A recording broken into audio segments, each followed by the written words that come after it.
Assalamualaikum warahmatullahi wabarakatuh. Buat ini buah zaitun. Perkenalkan, nama saya Agustini, Kepala TPA Asmaul Husna, Kota Gorontalo. Taman Penitipan Anak Asmaul Husna, Kota Gorontalo memiliki visi mencetak generasi unggul dan berkarakter. Ki Hajar Dewantoro berkata, untuk membentuk manusia berbudi pekerti yang luhur diperlukan asih, kasih sayang, asah, mendidik, asuh, mengasuh. Untuk mewujudkan visi TPA Asmaul Husna yang sesuai dengan prinsip Ki Hajar Dewantoro, diperlukan kolaborasi pola pengasuhan orang tua yang ada di rumah dan pola pengasuhan pengasuh atau pendidik yang ada di Taman Penitipan Anak. Namun kenyataan di lapangan, berdasarkan asesmen di awal, masih ada 75% orang tua yang menerapkan pola asuh otoriter, pola asuh permisif, bahkan komunikasi yang tidak efektif. Hal ini diperparah lagi adanya orang tua single parents atau orang tua tunggal, di mana anak hanya diasuh oleh orang tua ayahnya saja dan anak yang diasuh oleh ibunya saja. Oleh sebab itu, saya sebagai Kepala Satuan PAUD atau TPA Asmaul Husna membuat inovasi kolaborasi pola pengasuhan antara orang tua di rumah dan pola pengasuhan pendidik atau pengasuh yang ada di TPA Asmaul Husna yang saya formulasikan ke dalam sebuah buku pendampingan orang tua yang saya sebut dengan buku pusaka. Melalui buku pusaka, orang tua dapat mengikuti model pola asuh yang diterapkan di TPA Asmaul Husna Kota Gorontalo. Adapun implementasi dari buku pusaka, saya memfasilitasi orang tua dalam menerapkan 7 kebiasaan anak Indonesia hebat. Adapun 7 kebiasaan anak Indonesia hebat melalui pusaka, yaitu yang pertama, pembiasaan. Orang tua dapat mengajak anak setiap pagi membersihkan tempat tidur, membersihkan halaman, membuang sampah, dan lain sebagainya. Yang kedua, unggul dan berakhlak. Orang tua dapat mengajak anak melakukan kegiatan beribadah seperti sholat fardu, mengaji Iqra, berdoa sebelum dan sesudah melakukan kegiatan. Yang ketiga, sehat jasmani dan rohani. Dapat mengajak anak untuk melakukan kegiatan senam bersama. Orang tua juga dapat mengenalkan anak tentang permainan tradisional seperti tengge-tengge dan kegiatan perkembangan motorik lainnya. Yang keempat, asupan sehat. Program pengasuhan unggul yang syarat dengan kearifan dan digitalisasi, saya mengadakan lomba bekal sehat untuk anak.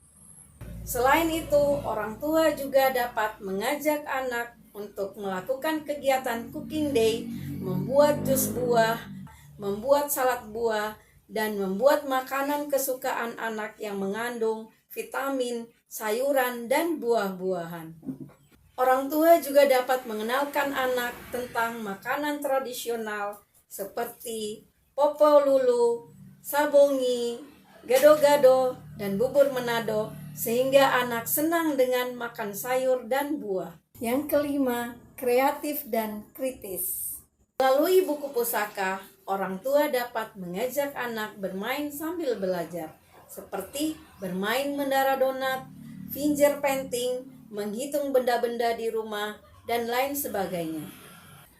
Buku pusaka juga dilengkapi dengan fasilitas link yang dapat diakses oleh orang tua untuk mengenalkan anak tentang pendidikan karakter melalui lagu dan cerita.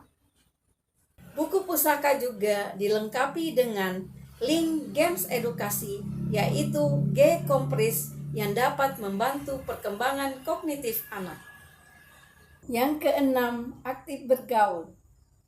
Melalui buku pusaka, orang tua dapat mengenalkan anak tentang cara berinteraksi dengan orang lain seperti tetangga, keluarga, mengajak anak untuk berbelanja ke pasar, toko, maupun swalayan. Ketujuh adalah penyeimbangan hidup. Dalam hal ini, orang tua perlu menjaga keseimbangan hidup anak melalui tidur cepat. Dengan tidur yang cukup, anak akan menjadi lebih sehat dan memiliki perkembangan emosional yang baik.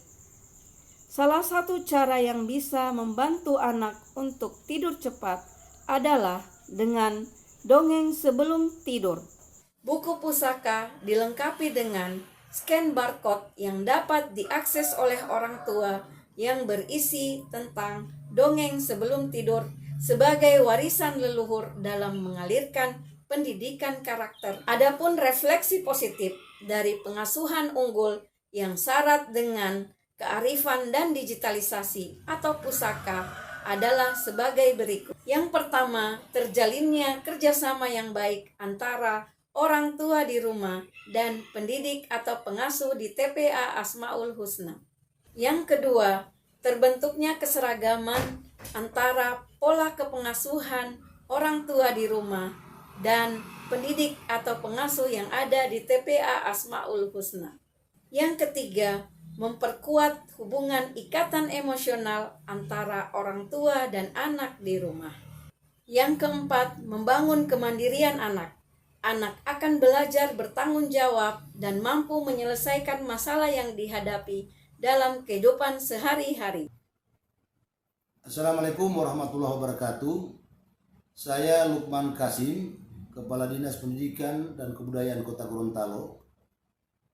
Berkenaan dengan lomba apresiasi GTK tahun 2025